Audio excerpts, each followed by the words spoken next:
Well, the back-to-school season has a new battleground tonight. President Donald Trump's sweeping new executive order to overhaul childhood vaccine schedules is sparking massive debate right here in Georgia.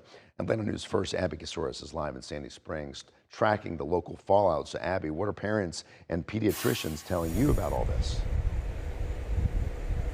Well, Blair, some local doctors are deeply worried while we talk with parents who remain divided. We've been talking to them all day here at this playground. Some of them calling this a major win for what they call their family's medical freedom. Playtime might be in full swing for little Ella and her sister, but their dad, Christopher Brown, says back-to-school shots are where he draws a line. Especially her, my 5-year-old, she's going to kindergarten this year, so you get a whole list of immunizations. Me personally, I decided to opt out of that. They have a form that you can sign and get notarized. The president's executive order pushes to space out routine shots and split up the combined MMR vaccine. It coincides with a new trend for parents to ask for exemptions. Brown says when he was in the military, shots were required. You were told you could either get these vaccines or you would receive disciplinary action.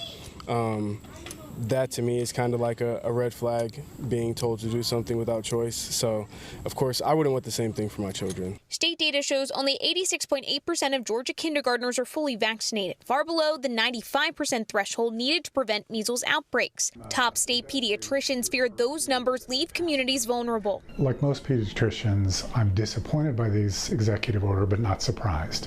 It's consistent with what the current administration has been doing, which is anti-science and really anti-child health. Others insist medical choices should be guided by doctors, not politics. He doesn't have the expertise to make that decision anyways because he's not a doctor.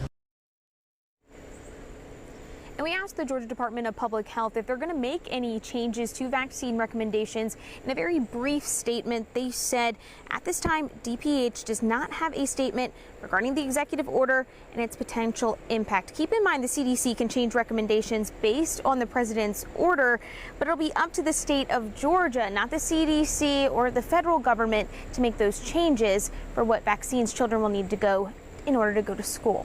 Live in Sandy Springs, Abby Casores, Atlanta News First.